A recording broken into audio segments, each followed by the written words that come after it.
Tonight, hundreds more homes go under and residents rescued as Bundaberg floodwaters surge higher than expected. Thousands of people evacuated with the water still rising in Emerald. A new threat emerges as drinking water is trucked into devastated Dalby. And Ricky Ponting out of the fifth test through injury, not poor form. This is 7 News with Patrick Condren and Talitha Cummins. Good evening. It's been a devastating day for Bundaberg and Emerald, with enormous floods submerging homes and forcing the evacuation of thousands of people. Firstly to Bundaberg and reporter Carly Waters. Carly, the worst fears were realised today. Yes, Pat, officially the Burnett River reached its peak just after 9 this morning at 7.92 metres, the biggest flood since 1942. But it may have been higher. Flood gauges were damaged. Some homes flooded to their rooftops and many stranded residents had to be rescued. Raging and rising. Midnight at Bundaberg, locals who've already been through so much braced for the worst as the Burnett River continued to rise. I'm just shocked. It's amazing. Scary, of course, but amazing. Like the river, emotions at the evacuation centre were running high. Yeah, hard. Then you cry in that. But in daylight came Bundaberg's darkest hour. At 9 o'clock, the river peaked. It rose quickly, too quickly for some. This couple was stranded at North Bundaberg. They clung to their home as floodwaters swept past. They called for help. It was a race against time. A rescue helicopter winched the woman to safety, a desperate and delicate mission. Her husband hung on to their home until he was rescued, leaving everything behind.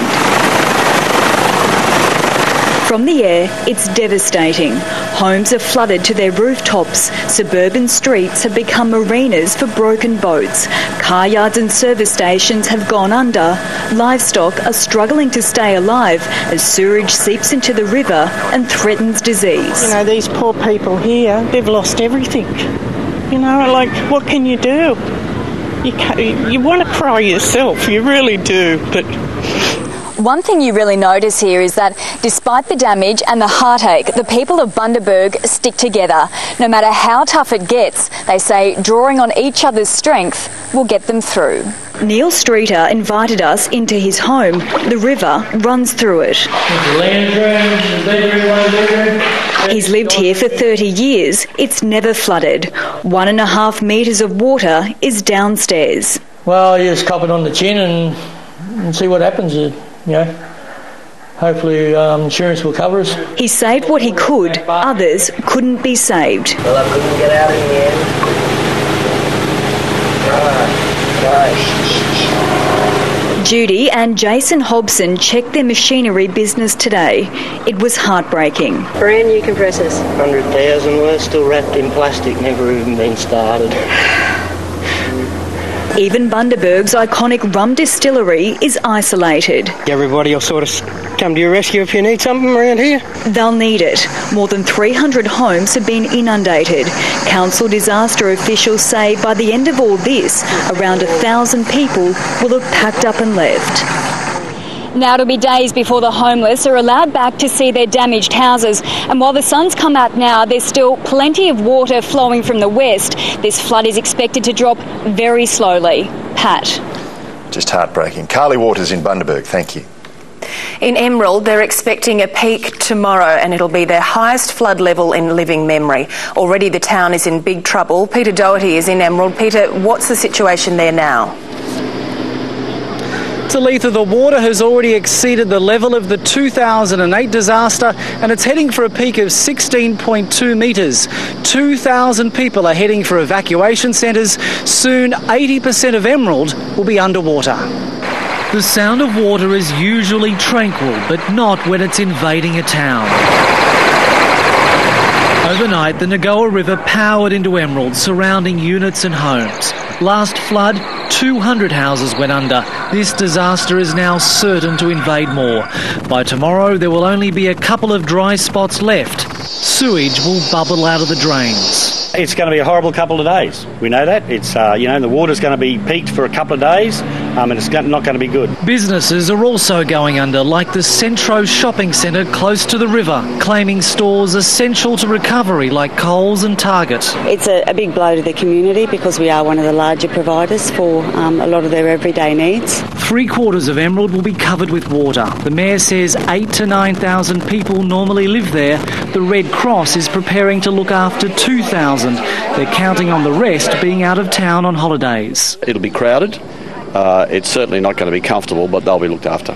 And this is where many Emerald residents will spend New Year's Eve, in one of the 3 evacuation centres set up on high ground. There'll be no celebrations here. I haven't stopped crying since I left home. I'm sorry.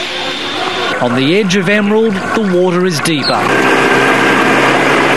An operation this morning to evacuate Tom and Lorraine Donahue. They've been isolated since Monday. Yes, it's the biggest one we've seen. It's a bit of a worrying time. Ruby, the red cattle dog, escaped too. We left the cat to fare for itself and not the dog. Locals with tinnies are helping the community out. SES crews continue to give up their Christmas New Year break. And for the tougher jobs, the Swiftwater Rescue Team has arrived here. Anna Bly surveyed the sea now swamping central Queensland. We're seeing some of the worst floods ever. You put all of that together and this is one of Queensland's toughest hours. Helicopters are now dropping supplies to isolated communities. And a Defence Force Black Hawk has arrived. Now, of course, all this water is heading to Rockhampton. The Fitzroy is predicted to peak at 9.4 metres on Tuesday. Another 500 homes are under threat there. Talitha? Nervous time for them. Thanks, Pete. Another emergency is unfolding in the Darling Downs. Michael Scanlon is at Dalby. Michael, they're preparing for another mass evacuation.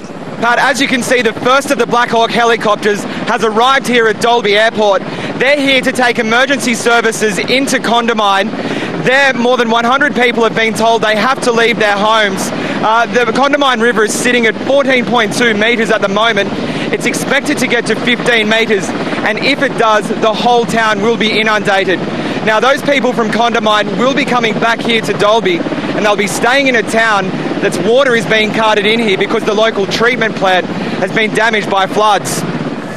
Dalby is at the point of desperation. Today, council made the decision to transport 1 million litres of water a day to a town quickly running out.